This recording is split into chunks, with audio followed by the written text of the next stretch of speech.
Here's Johnny. I'll be back. And you will know my name is the Lord. I'm walking here. I'm sorry, Dave. I'm afraid I can't do that. Groovy. Welcome to Box Office Pulp, your one-stop podcast for movies, madness, moxie, and today I can't think of an M word. Moderating a discussion. Oh, that was terrible. I'll stick with it. Moderating discussion with director, writer, famed musician, carpenter. I actually don't know about that last one. Federico Zampaglione. I recently did a solo episode reviewing his newest film, The Well, if you haven't listened to that. Turns out he enjoyed my babbling thoughts and wanted to have a chat. So, Jamie checked out the flick herself, equally loved it, and joined me. I did my best to edit out some of the more spoilery parts from our chats, but fair warning, in case you want to go in like totally blind, it's still only playing in festivals currently, but hopefully we'll get word on distribution soon enough. So if you are holding off on wanting to listen to it, hopefully you won't be waiting that long. For now, enjoy our chat with Federico, with maybe some added cameo by some of the other cast. Take it away, past Mike and Jamie. So we're here talking with Federico Zampaglione, who I just, of course, did a review for his movie The Well here just a few weeks ago. I know you just got back from Screamfest, where you had like the North American premiere. So what was that experience like? I couldn't imagine like a more appropriate venue for that movie to premiere. Oh yeah, that was a very great experience. I mean, the film was screened at China's Theater, this legendary theater, Quentin Tarantino's favorite cinema.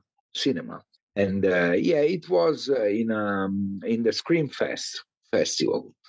And very great experience. I was a little nervous actually, because you never know how the audience will react to something, especially when, it's a different culture.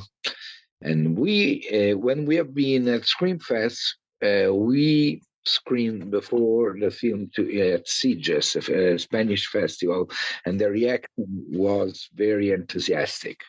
So I was kind of nervous to see, the American audience reaction. But I have to say that night I was very happy. I mean, in the theater, the atmosphere was great. People was reacting, yelling, jumping, participating a lot at this film, and it was a big satisfaction for me. What kind of like feedback have you gotten from that screening?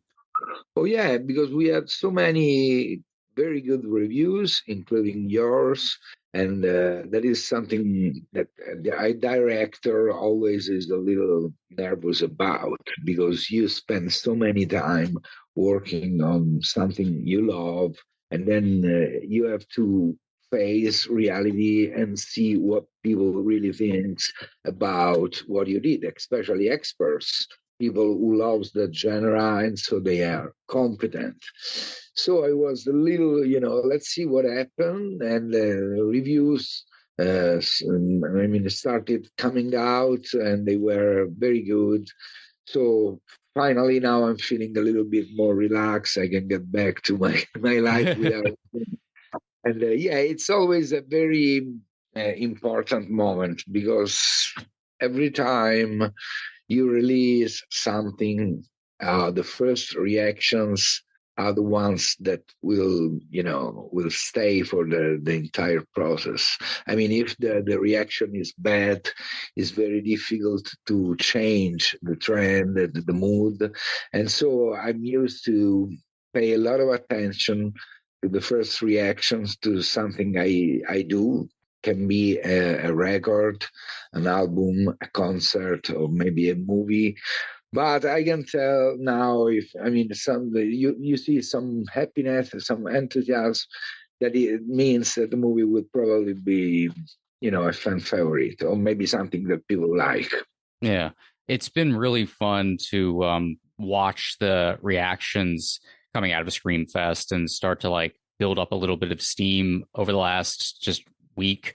Whenever I get a movie across my desk that I really like, I just get really attached to it whenever I really find something unexpected that I hadn't really quite heard of before. So I've been really like paying attention to all the news and stuff coming out of it. So I do think it's going to have some really interesting legs as it has more premieres and more of a release. Something that just to kind of talk about the movie a bit, something that really clicked with me and what really caused me like fall in love with the flick. I see a lot of throwback like Italian horror films. They lean very heavily into giallo, even if the plot isn't giallo. You know, somehow the tropes, the camera work, that's where it all comes from. And I find there's a lot more to Italian horror than just giallo. You know, Yeah, of course. what's fantastic about The Well for me is it feels and operates just like a classic Italian horror film. Wow. Lenzi and Fulci, as I mentioned in my review, kept occurring to me. But even Bava, all these greats that did these folkloric, gothic horror films. Yeah, that's Fulci and all that skewing more harder on the gore. But when you set out to make this, was part of the goal capturing that aura? You know what? I grew up with, a certain kind of films. I mean, my passion for the horror starts when I was like 6 years old, because my dad took me to the amusement park in Rome. And in that place, we used to have a very scary and dark, how do you call that? It's just like haunted house, but it was more like a tunnel. And we were with little, it's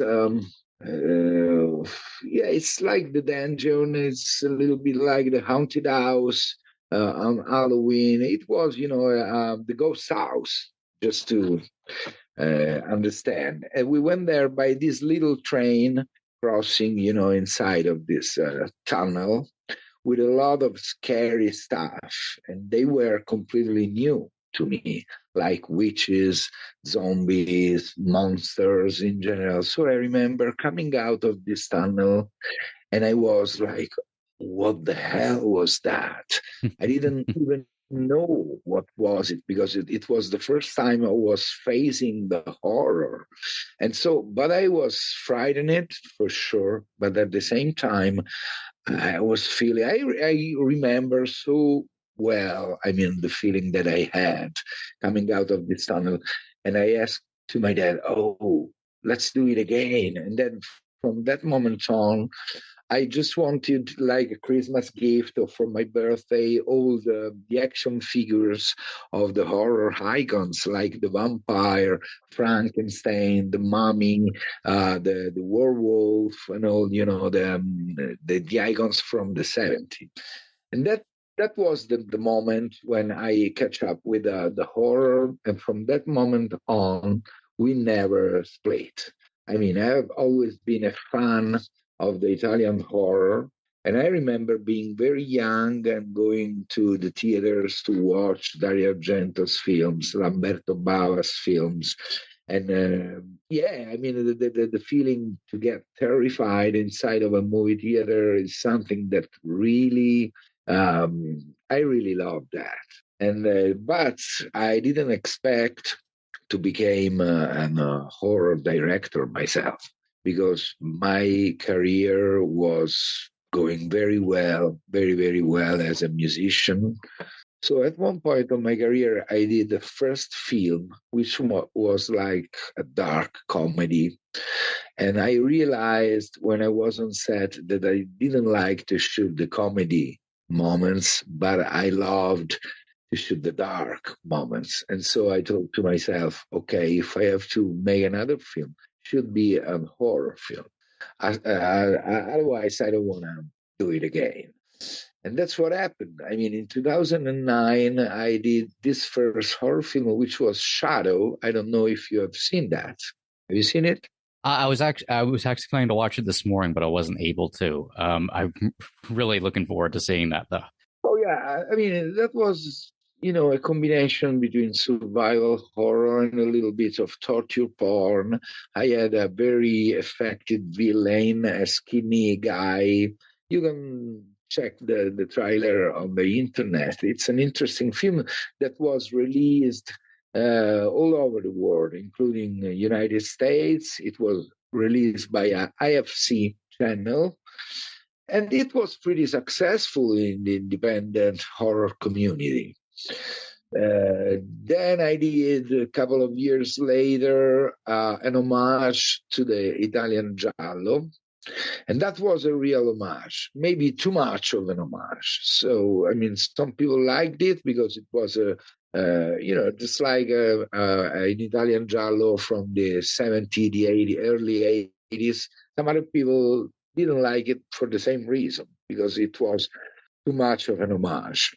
But and now I'm back on the horror horse with the well, and it has been crazy because in Italy we normally don't make movies like the well. I mean, they normally produce other kind of films. Well, it's definitely a very different kind of horror film from what you'd normally maybe expect from the premise. Like, one thing that really shocked me was the juxtaposition between this very slow burn, high strangeness type story and this very intense, very brutal, and very violent story. I'm curious, was there something you were going for there and kind of putting those two parallel tones next to each other? Like one story about people having to be very pragmatic and make very difficult decisions, and one story about someone dragging their feet and holding on to the past? Yeah, exactly. Because as a fan, when I watch a supernatural movie, sometimes I miss a little bit the gory part. And I say, okay, this is supernatural. You have a presence, creeping around, and maybe some nice jump scares. But normally you don't have the gore, the blood. And so, and it's true also the opposite. When you have a slasher movie, it's normally all about killing people and not building up a mystery or a supernatural, trope. You know what I mean? It's just that they normally go separately. They don't catch up, in the same movie. So this time when I was figuring the story in my head, I say, why not making a movie that connects, different kind of fears that can be intriguing because there's some kind of a supernatural story. And on another level, just like going to hell, the more you go, you dig down, the more you say, it's dark and it's scary. And so why not having a different levels of fear? So you can be, really creeped out by the painting and all the mansion story involving the restorer. So giving some kind of a freaky nightmares, putting the audience in an uncomfortable mood because of the mystery and something that is getting back slowly while the painting is revealed to the audience. But at the same time, I wanted something very strong that can really shock you and, at times kind of disturb you. So that's why we decided to put different levels of fears in this film. Because talking about the well, when you mention something like a well, you think about going deep down and kind of in the. And so that's why we decided to write the story this way, to somehow to explore different level of fears. Oh, the link to the title did not occur to me. That is really great. Oh, thank you. Yeah, I really like how because they kind of added to one another. The creeping terror upstairs and just kind of like knowing that this is happening underneath it all. Yeah. It created like this impending sense of doom and terror to what's happening above. So it made it feel like it was heading towards something horrible the whole time, which I really enjoyed. Yeah, we didn't want to give too much rest to the audience. Once the story is started and you connect with the characters, we just want it to be relentless. Bang, bang, bang, bang, something that keep coming, keep haunting you. Because as an horror fan, after watching a lot of movies over the years, I love when a movie doesn't give you, time to, to feel down. When a horror film keep going and going and going until the very end. So even with the editing, we paid a lot of attention to have always a good pace to eliminate all the slower moments and to keep the spectator on the edge of his seat. That was the goal. Yeah, editing doesn't get highlighted enough, but I think The Well is a really good example of how incredible editing can be. Because I think you hit the perfect balance between those two, the exact moments they cut back and forth, and the ramping up of the violence happening in the dungeon. Yeah. Was really well done, and along with the ramping up of the kind of the dream sequences and how foreboding that was getting. One thing, going to since we're on the subject of the dungeon, I tell me more about the Harlequin dungeon keeper guy, because there's so much like environmental storytelling with that character, but he kind of like remains this off kilter enigma, and I'm so interested in like the creation of that character. Like to know a little bit more. First of all, the guy who plays the jailkeeper is an amazing drama actor. He was so he got like 60 pounds to play that character. He was eating all day long. At the point that at one point I told him, "Come on, man, that's dangerous. Quit eating. You're getting much weight, so it can be dangerous, please." But he was so into the character that on set it was incredible to see, because he was not speaking at all to anybody, just trying to keep this very dark and disturbed mood all the time. And I think that character is just like a servant, a guy who's willing to be appreciated by the upper class, who's represented by the Duchess and the other members of this, cast. But at the end of the day, is just the one who's doing the dirty job that nobody really wants to do. And he just tries to do the best that he can. He's just trying to do it at his best. And he's probably willing to have more contacts with the other part of this cult, but they just want him to do what he does, and he is another prisoner at the end of the day. In fact, at the very end, I wanted to show this guy even in his, when he sees the monster out of the well, it's just like a god coming toward him, something that he have been working for, feeding him for years and celebrating this creature. I wanted to make a special kind of a villain, because you can see that he's a villain, he's brutal, he's violent, but at the same time, he's kind of a sad. Yeah, there when he meets the monster, there is a sense of I'm getting a release finally, almost.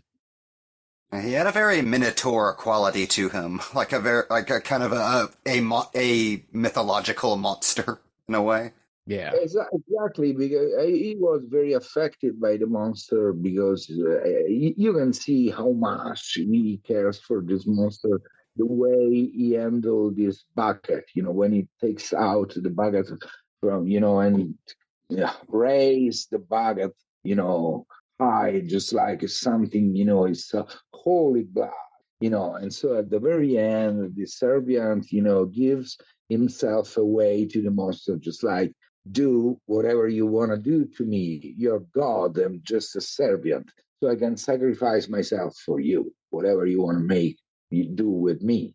And that was like a mystical moment in which I mean, I wanted sometime in this film to show the fact that the real monster is not a monster, but it's human beings, just like, I mean, if you think about the ending, that is something that shows that people can be way more evil than, monsters or creatures and stuff.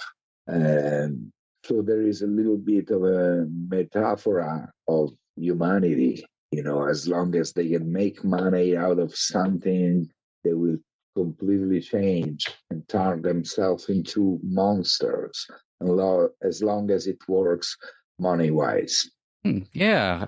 I've been kind of like racking my brain a little bit and going like, okay, there's a little bit more of what this movie's like pulling towards in regards to, like you said, humanity. And that makes a lot of sense. It is very much a story of the greed of humanity. Yeah. Because I've been very into like I love stories about immortality. But like Yeah. sad stories about immortality. I always think of like that scene in Shadow of the Vampire or Werner Herzog's Nosferatu, where the vampire's lamenting being immortal and how it's not exactly all it's cracked up to be. But art restoration, I think, is a fun topic for horror films because I'm thinking of like Don't Look Now or something. It has like that modern hand touching history sort of feeling, like reaching through time. There's a lot of philosophical connotations to that. So what role was that in the creation of the film, particularly with immortality? Because obviously the lamentation of immortality is very important to the film.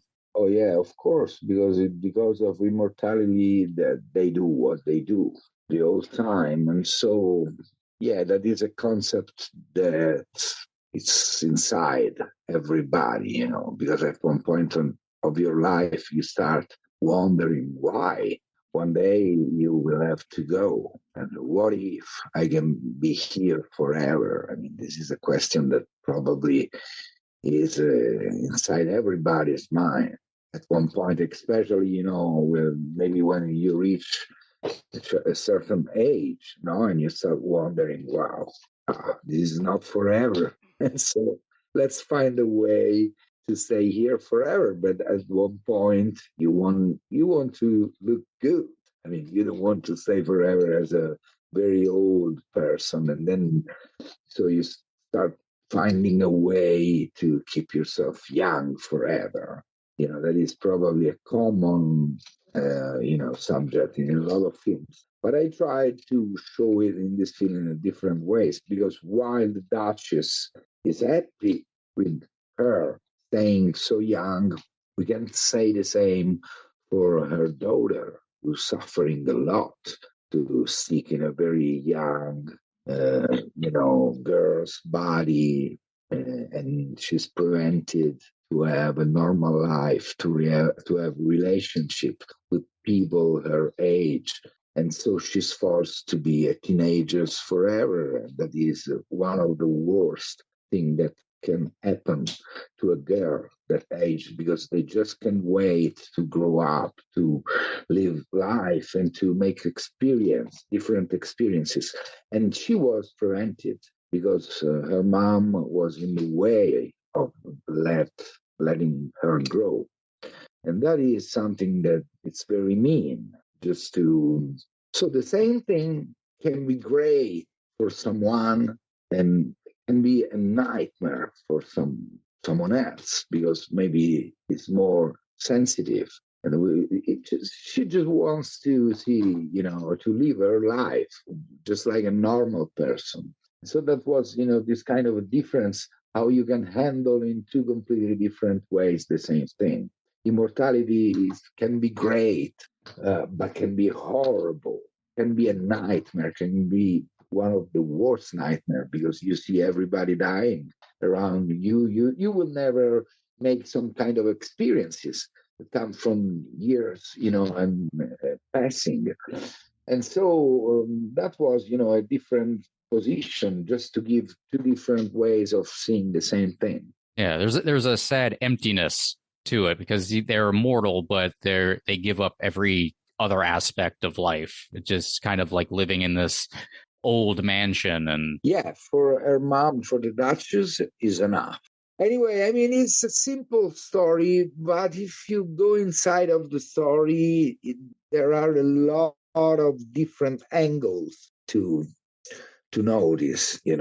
Maybe, yeah, we were trying to make a very simple story, but with some differences between the characters. The restorer has a very bad relationship with her dad, and she's kind of obsessed. I mean, she wants to satisfy, to make her dad happy, but at the same time, she can feel a certain level of competition between her and her dad, and the expectations are very high. And so, I mean, even that mood, having a father that don't really appreciate you and is always tough, and it puts you in a very uncomfortable position. If it's something that it was the first time that she was all alone doing such an important job. Yeah, and so I mean, we work psychologically to make the characters believable, and I have to say that we have been working with great actors. I mean, Lauren Lavera is definitely an incredible young screen queen. I mean, she's bound to do a lot in the incredible, yeah. movie. Yeah, she's very sensitive. She's very mature. She's very physical. She's very psychological. I mean, she's a very talented actress, and it was a pleasure to share, creativity. And apart from the screenplay, we have been working so much, on this character when we were on set. Because maybe you write the story and it works on paper. Then you have to translate, what have you written into real actions. And we had a great time because she had no problem with sometimes to let herself go, improvise a little bit, and find new solutions that were more credible on the screen. And also the Duchess, Claudia, she's a legendary actress. She did like 80 movies in Italy. Claudia Gerini. She was also in some big American films like The Passion of the Christ or maybe John Wick #2. She's very experienced. She's a great actress, and they got along very quickly with Lauren. They found very quickly a great feeling, working together. Then I got my daughter on set playing Julia. Linda, the teenager girl, is my daughter. And the weird fact, and I had my daughter with Claudia, which is my former wife, Claudia Gerini, the actress that plays the Duchess. So we were some kind of family on set, and yeah, I mean, that was a very great time that we had. Your daughter's performance is absolutely amazing. I'm Yeah. so impressed with the way she's able to really convey, even just with facial expressions, a timeless age. That's There's going to be, I think, really big things for her. She gets more roles. I wanted to ask, how did Lauren Lavera come onto the project? Oh, because I remember I watched The Terrifier #2, and then I sent a message on Instagram to Lauren Lavera, congratulating for the great job that she, delivered in the movie. And at one point, she got back to me saying, "Oh, my husband, which is an Italian, is a big fan of yours. So that's fantastic that you liked my film." And then we start talking, chatting a little bit.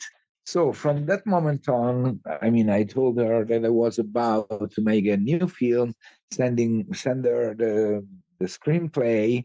She liked the screenplay, and then we start, working together on this character. And yeah, she's so sweet. She loves Italy. She was so excited to be in Italy. She has been in Italy before, and she told me that it is her favorite country. So she was very sweet, very dedicated, and yeah, a real pleasure to work with her. I mean, it was a very blessing. You were when you were kind of like crafting the film and you're creating the character with her. I feel like there was a lot of classicness to the kind of like Italian horror heroine that she was. Was there any like particular face or performance you it was kind of like in the back of your mind whenever you were writing and sort of crafting the character? I harken back to like a specific like old movie or old star specifically. I mean, she reminded me a little bit to the main character of Suspiria by Dario Argento. If you think about, Yeah. she has very big eyes, and it was great to frame her eyes just to give this sense of fear. And um, yeah, I mean, she has a very particular face because she has a modern face, but at the same time she has a classic face. I don't know. I mean, sometimes when I was shooting Lauren, especially on the close-ups, I was feeling like it was, a movie from the 70s, that age of horror, Italian horror film. She probably is a big fan of that cinema, and that's why she gave that kind of performance, because she knew that it was something I was willing to have. Yeah, it felt authentic. I don't think you could go into a movie with this sort of vibe and the aesthetic you are putting forth and give more or less Western performance, if you know what I Yeah, mean. You need yeah, something that's of course. authentic to that world because there is sort of European horror very much has its own set of standards and rules, even in performance. Absolutely. I mean, yeah, it's very important because sometimes, when you don't like a film, is because of the acting is kind of a fake, especially in the horror films.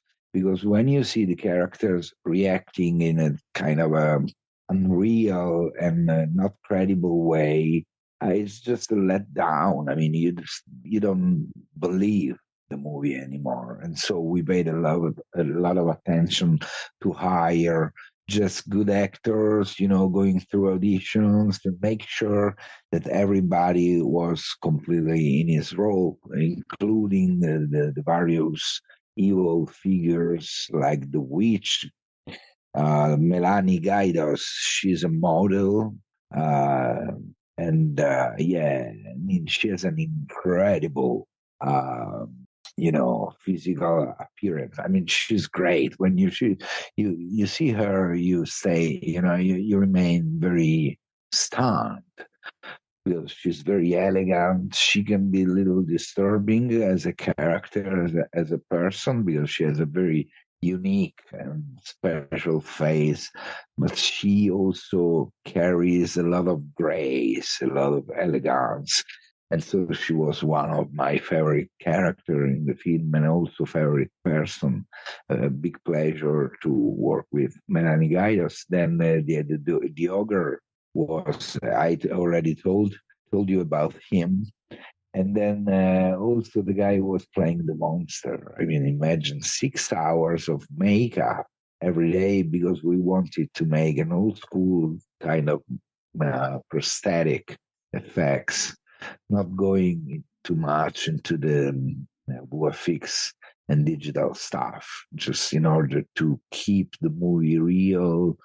And so it was great also working with Carlo Diamantini, which is the makeup creator, and he was so passionate. He loved so much what he was doing all the time. And, he did all the special makeups and also all the gory stuff. He did a lot of, great things. I mean, in the old fashioned, but at the end of the day, I can tell you that, some kind of effects made by the computer, made by WFX, always look a little fake Yeah. because you can tell they're kind of a digital. They're not completely uh, credible. But when it comes to prosthetic effects, if you spend time and you study a lot the way to make them look real, the result is going to be way better. And that's what we wanted to do, to make something, real. I was thinking this earlier today whenever I was rewatching the film. Like, it seems like these days zombie movies are the only films that seem to remember that things do not go in and out of the human body cleanly. I'm so glad that you made a movie where flesh stretches and breaks and is sticky and gooey and messy. You very rarely see that anymore. And it adds so much viscerally to those scenes. Like, when your brain just on a subconscious level is like, yeah, that's what that looks like. Yeah. You know what? Now, very often, even the blood is fake, because controlling the blood on set is not easy at all. Because maybe an actor will come up completely blooded, and then you have to change the costumes, and it will take time, and it will cost some money, because you need 3-4 double costumes, because of the blood. So the tendency is, okay, let's do it with CGI, and let's save some time, let's save some money. And the majority of people don't want to get into that kind of process, because it's very you need to spend a lot of time studying the right angle to make that effect really work. And but fortunately, Carlo Diamantini was completely on my same page, and we really wanted to make an old-fashioned, gory, gothic movie. And we were on the, we have been in constant, talking, in constant contact. How much I love this movie, I definitely could probably ask you about 1,000 other things, just about like mythology and all this, but we'll save that for later. Maybe you can come back on whenever the movie hits Blu-ray and whatnot. We'd love to have you on a deep dive it some more. Yeah, do a commentary or something. Yeah. We'll get back on it. Thank you, Mike. Thank you, guys. I really appreciate it, to make this interview. It was fun. It was a pleasure, and I'm really happy that you liked the film. Congratulations. Congratulations on the film. And have my daughter saying hi to Linda. Ci stanno questi ragazzi da salutare. Ciao, Claudia. Hi. Hello. Oh, hi. So lovely to meet you all. Thank you. It's a pleasure to meet you. It's wonderful. This is Linda. Hi. Hello. Congratulations on everything. Thank you so much. Thank you. Appreciate it. We were having a great time talking about the film. Thank you. That's great. That's amazing. Thank you. Thank you very much, guys. So we talk soon. I will keep you updated with maybe some news coming, because now the film will screen at IFM. Oh, that's amazing. Yes. American Film Market. Maybe they will sell it to an American company. So I will send you an email to inform you what happened in the IFM. Okay, great. Yeah, keep me updated. Okay, for sure. Hugs. Right. Ciao. Have a lovely evening. You are receiving this broadcast as a dream. We are transmitting from the year 1999. Nah, I'm just kidding. This isn't an apocalyptic vision of the future you're being tasked with stopping come to fruition. Though if that were to happen, it would likely involve this podcast. But it is just me, Intro Mike, now essaying the role of Outro Mike. Which one's the evil one? That's the gag. They both are. Run. But before you do, I want to thank you for joining us in our chat with Federico Zampaglione, whose new film The Well is continuing to screen and gain some very welcome momentum. So before you go, a reminder that if you like this podcast, we won't hold it against you, but we can be found in all the fine places you listen to things like podcasts, Apple, Amazon, Spotify, blah, blah, blah. We are also, of course, always at boxofficepulp.com at Box Office Pulp on X or Twitter or whatever it's called next week. Facebook.com/Box Office Pulp Podcast. I'm Lucky Deck Napier pretty much everywhere, including Blue Sky. I'm on there now. I've seen like no fascists so far. It's lovely. But anyway, do ask for you to rate and review us if you like us or don't like us, whatever, admonish us, beat us with a whip like Castle Freak, whatever you want to do. Regardless, that's enough for me. Get the hell out of here. And like that, he's gone. This is Box Office Pulp Guy, and this has been a Pulp Podcast production. Now please, please, please, put a gun in my mouth and pull the trigger and say goodnight. And now, on with the show.